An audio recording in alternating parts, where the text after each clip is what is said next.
In my upbringing, I always attracted Jezebels. And a lot of that had to do with a porn addiction on top of having a desirable position in life, being a popular kid with some attractive features, and I was very susceptible to giving in to opportunity. So I was able to attract the most desirable girls through school. And I chose lust over God. So it's I could speak on stories of my past regarding the Jezebel spirit. I could speak on that for eternity. So if you're interested in that stuff, stay tuned and look forward to that. But I want to touch on a real life event that happened to me, and I want for you all, whether man or woman, to be aware of what can happen if you flirt with danger. So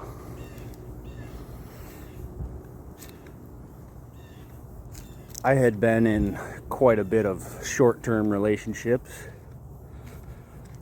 in it for the pleasure. And, the next one comes along and I found myself a freak, as some would say.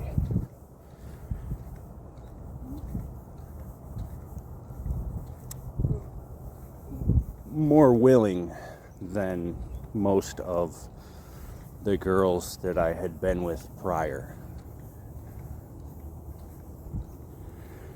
And so we got together. Unlimited sex. And I was slowly being drained over time. And this girl was in heaven on earth. This girl had a dark past, and she wasn't a popular girl. And she was happy to be with me for status.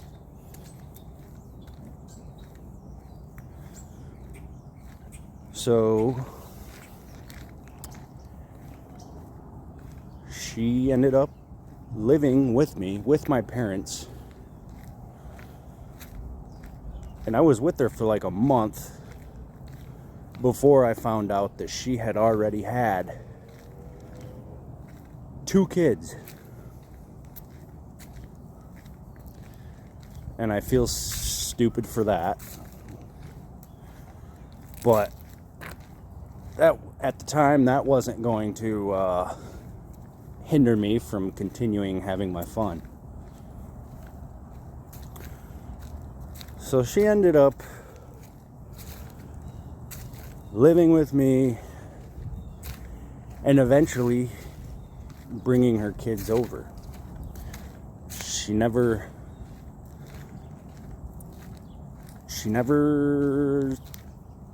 spent a lot of time with them. She would give her kids to her more responsible family members. And some red flags started popping up. But I was too in it for the lust. I couldn't let go.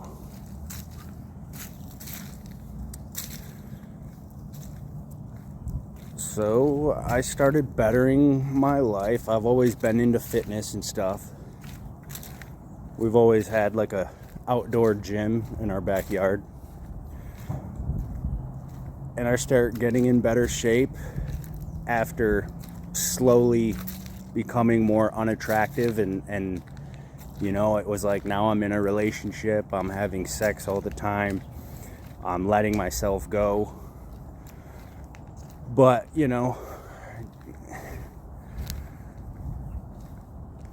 I've always like had a small amount of faith. I've always known that I'm worth something, so I never let myself go too far before hopping back on that train and bettering myself. It's always been like a roller coaster. So I start getting in better shape and returning back to myself physically, and she's out there like seeming like she's wanting to do the same, but taking like selfies and pictures with me, and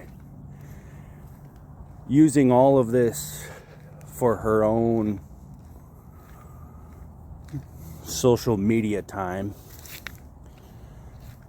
And you know, in the back of my mind, I was like, she's probably trying to line up other guys for when this all comes to an end. But still, I was like, I don't care, I'm having fun, it's all right. And so there was like a subtle competitiveness, maybe we could say, between us. I'm bettering my life in a physical sense, and she's being more secretive, but it was never spoken about. I end up buying a house, and thank God that I was the only one on the mortgage to prevent her. I had enough sense to prevent the opportunity for her to take half of my belongings. Anyways, we move in. A big house. More than I needed. Later it all worked out, and I was able to sell the place after finding God and made like 30 grand, which my parents kind of stole my blessing in that sense, but that's a topic for another day. All right, now we're getting to the main part of the story. She would start to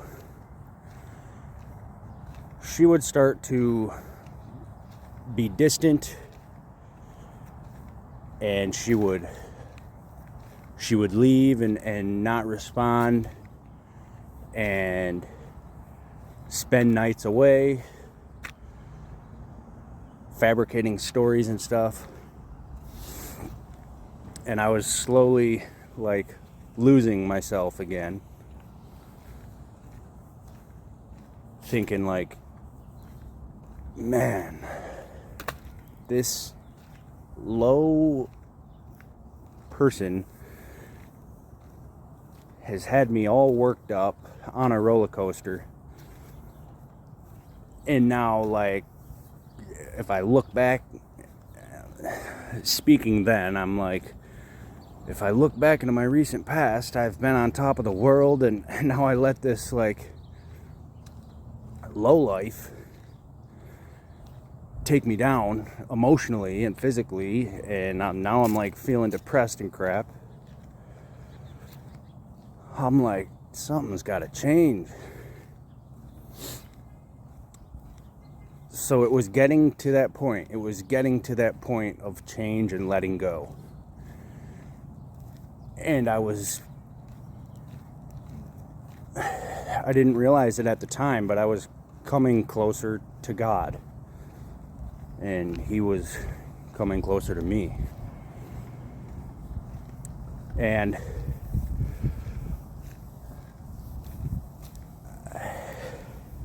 I could go into this whole story in more detail, and I probably will in the future, but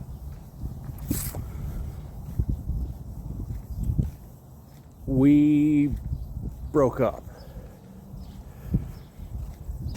And she would do things like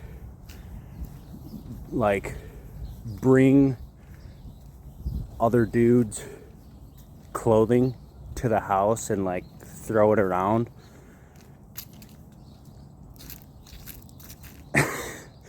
to get me all worked up. And I'm just like, all right, you gotta go. And on her way out, she stole the keys to my car. But worst of all, like a week later, after ending things, I get a knock on my door from police. They're like, Mr. Griffiths, this is the Michigan State Police. We were notified that you were involved in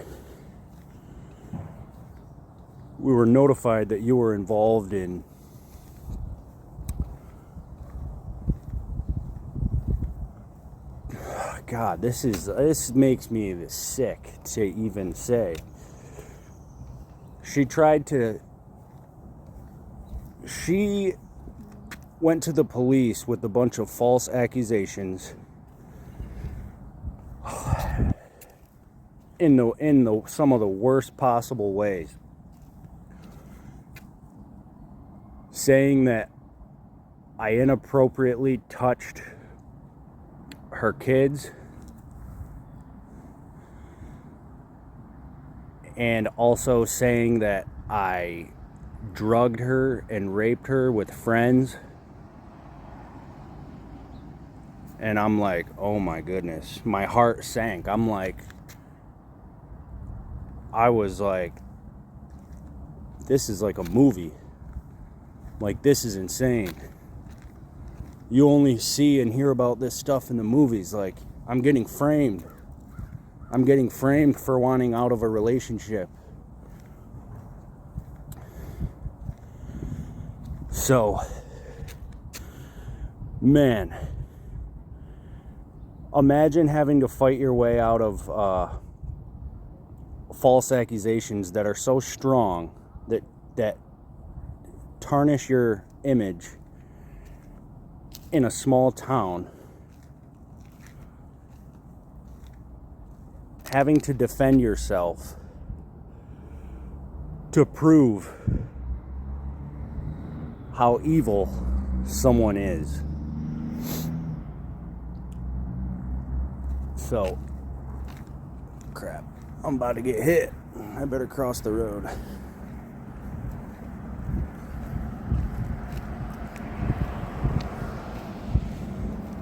I'm like, okay. And this is when I started really coming close to God. I'm like, closer to God, but still hadn't surrendered. Still hadn't seen God and Jesus for what He truly is. But I'm thinking like, all right, I'm stuck. I'm hopeful that God will make it known that this is all a lie. So I'm like, I'm literally dying inside at what could happen if this goes wrong.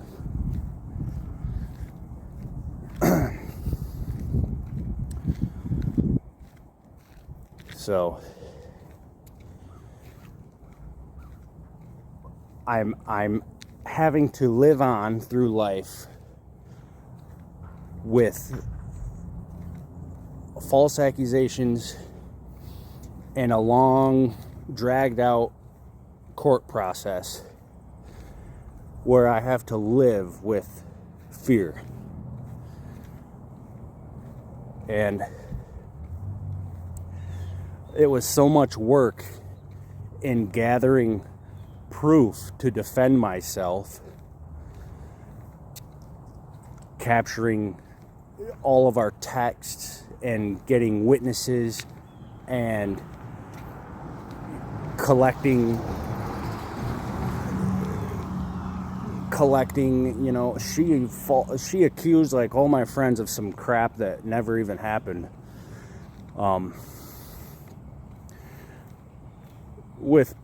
And claiming that it had happened with people that I had never even taken her around.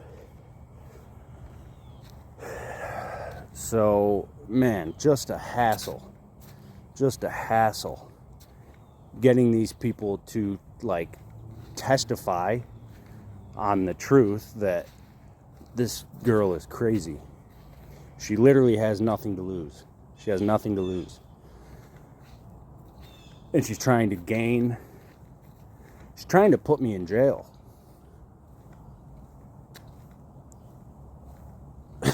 She's trying to ruin my life. Come to find out, she has a track record of doing this with all of her exes.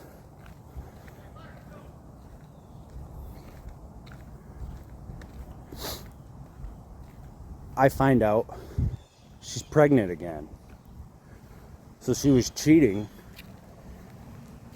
and got pregnant with one of her baby daddies. She has now, so now she has a third kid on the way with one of her two baby daddies. And she's like, "You got me pregnant."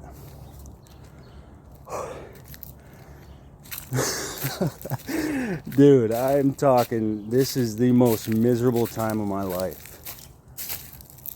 Knowing that it's not true, but thinking like, well, what if?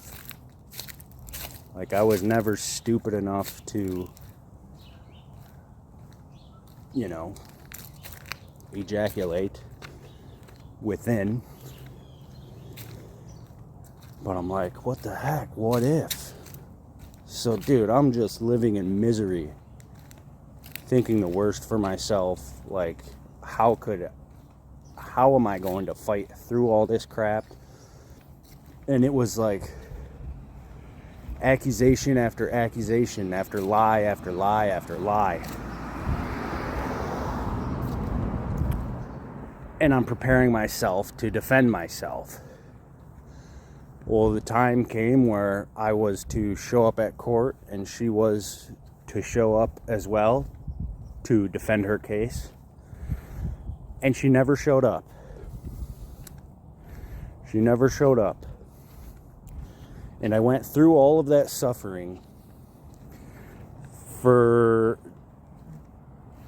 prove that she had a track record of acting like this, you know, as Jezebels do. And the judge was like, yeah, this case is acquitted. I've seen all that I have to see. And you're okay. You're fine. The world is a wicked place. And these modern women out here are acting in this manner because it's all they have. And they are envious of a young man like you, who should learn from this. And it was like the biggest relief of my life that I had gotten through all that craziness. It taught me a ton, but I still had to, I still had to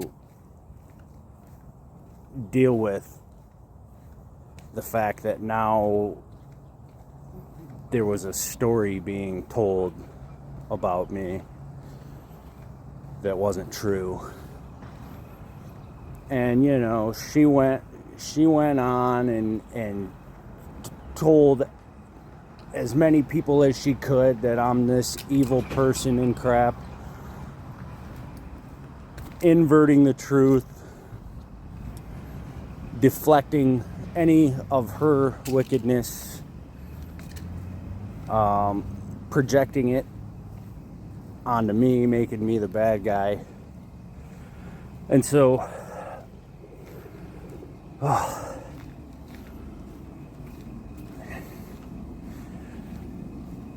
for the past like 3 or 4 years,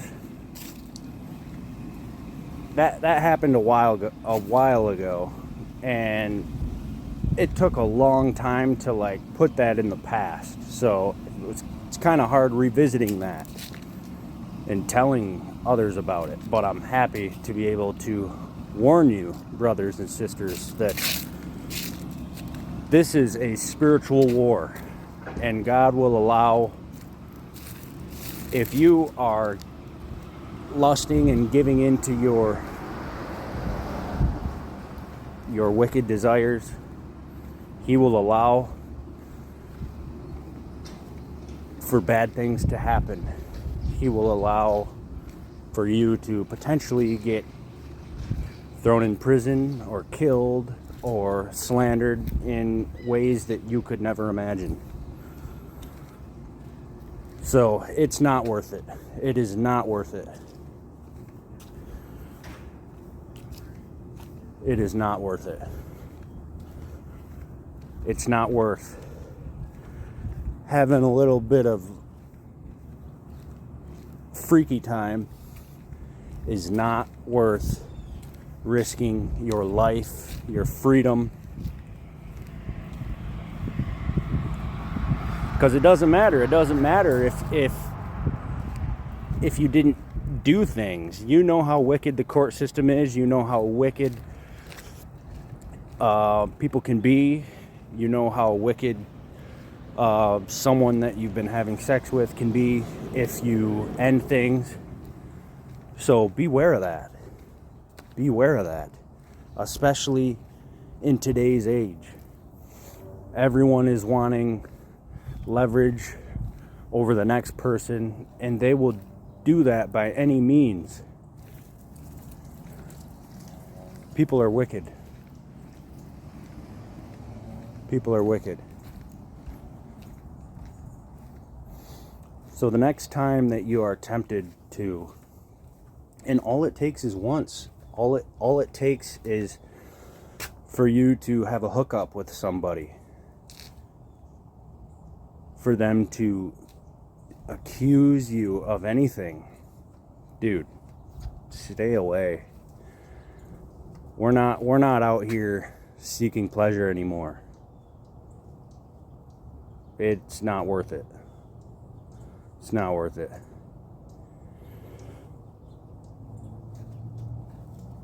If anything, if it's our destiny to have a wife and kids and a family, God will have to present that opportunity to us on His timing. We are not going to go out seeking it without dealing without becoming the man or woman we need to be. All right. I hope you enjoyed that story. I hope that it gave you confirmation that the world is a wicked place and we should keep our Peter in our pants. As I said, and I'm looking forward to diving into this topic more. leaning on experience. I have a lot more to pull from. But yeah, I think that'll be a good video. I spoke pretty broadly, but I could touch on more subtle things and more interesting things, but this was all off the dome. So I love you guys, and stay tuned.